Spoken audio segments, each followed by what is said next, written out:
Let's bring in Tony Welch to help us take a look at the fundamentals behind the technicals, the Chief Investment Officer at Signature FD. Tony, great to have you back. Thanks for sharing part of your Wednesday morning with us. Still expect that the Fed's going to cut rates in June? We're still heading towards a June rate cut.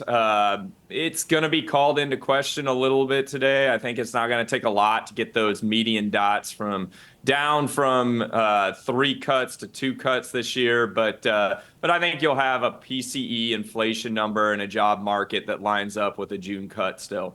Yeah, I asked because we have seen a bit of an increase in inflation, right? There has been quite the pushback in terms of where we were as far as expectations into the end of last year versus where we are as we head into the middle of March, obviously. And then the other reason I ask is because it's kind of stuck with me for a while. I'm reminded of Fed Chair Jerome Powell, who was talking about if we continue to see above average growth, right, then we're going to need to be a bit more aggressive. We're going to need to continue to combat. And I'm looking at the Atlanta Fed, some of the other indicators are suggesting that we are still above average.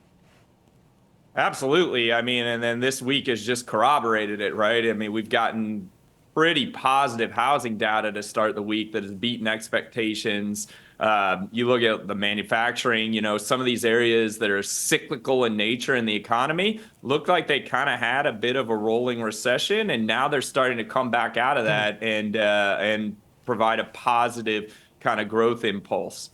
Is that what the Fed warned us about, right? I'm also reminded of how Fed Chair Jerome Powell was very clear that if we get, too comfortable too soon, ultimately, then inflation gets deeply entrenched, right? And then it becomes a little bit more difficult to kind of weed it out. So I feel like maybe that's why we could even think that we could get a further pushback on some of those rate cuts, right? They don't necessarily want to declare victory too soon. Yeah, I think you need to look at the labor market, though, Ben, because if you think about inflation getting entrenched for a long time, I mean, you're really going to want to watch wages, what's happening in the wage component. You mentioned the Atlanta Fed. They've got a great wage tracker. That's been normalizing for a while now. It's back to about 5%. Average hourly earnings are closer to 4%. You throw in productivity growth of about 2%. That's about 2%. Underlying inflation pressure. So I think that kind of inflation anchor is holding pretty well here. Tony, talk to me a little bit about small caps. We looked through the charts here in our last segment, and that's been one of the laggards, right? Obviously, you have multiple companies where higher interest rates are going to kind of weigh on them. You also have some of the concerns about some of the regional banks. I mean, you can understand why the Russell has been a bit of a laggard.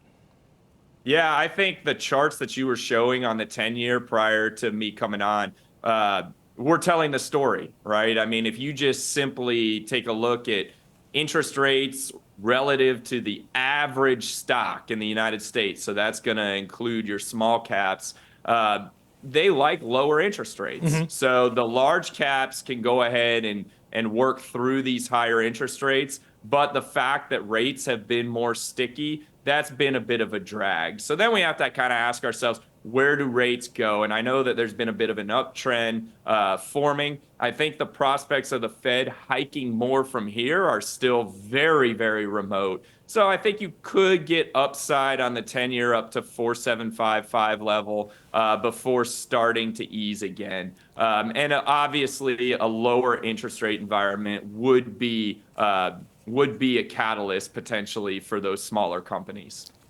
Very, very remote, you describe as the potential for a rate hike from here, from the Fed to need to kind of get back on that track in terms of be a bit more aggressive.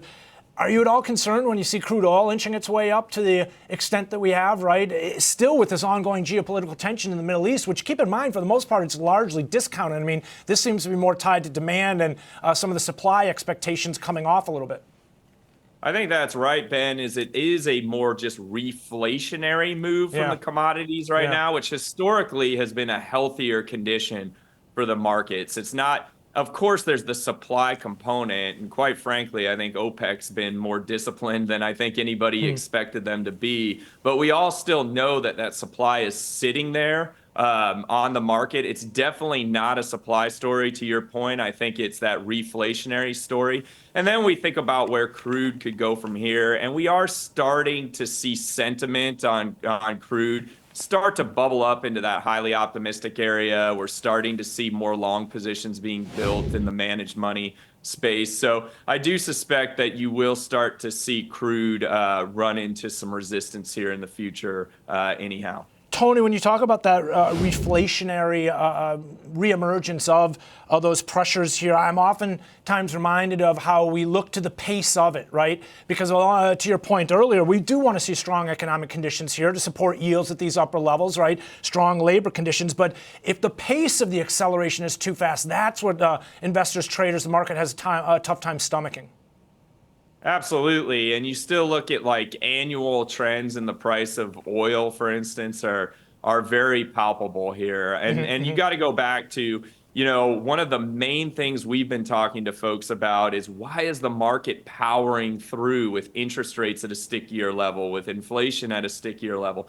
And you have to think about the inflation backdrop right now is actually a lot more beneficial to corporations than it was back in 2022. You take CPIs running higher than PPIs. So consumer prices are going up faster than producer input prices. What does that mean? That means that profit margins are expanding. So it's a much different environment than we had from an inflationary impulse in 22 to today. And that has actually been providing more of a fundamental support to the uptrend. Tony, final question. We'll let you get on with your day. If you were, I always feel like it'd be just incredible to be a fly on the wall, right, in that room today with those Fed officials as they kind of bang it out yesterday and the whole process. It'd be fascinating to watch here. But if you could ask a question, if you could address Fed Chair Jerome Powell in the Q&A session that will follow, what would you ask him and what would be one of your focuses for him to address? Yeah, that's a great question. For me, it's all about, are you guys thinking about your long-term R-star right now? Are you starting to think that it's not 2.5, that it's closer to 3.5? If they were as tight as they believed they were, I don't suspect you would see acceleration in the economic data that you've seen in Q3, Q4. Now, as I mentioned, the cyclical areas are starting to do a little bit better here as we start this year. So I would kind of ask them, are you comfortable with where you are on R-star, or do you think that rate, that neutral rate of inflation is actually a little bit higher? Solid, Tony. Appreciate you joining us here. I know it's a busy Wednesday, so thanks for sharing part of yours. Tony Welch, Chief Investment Officer at Signature FD.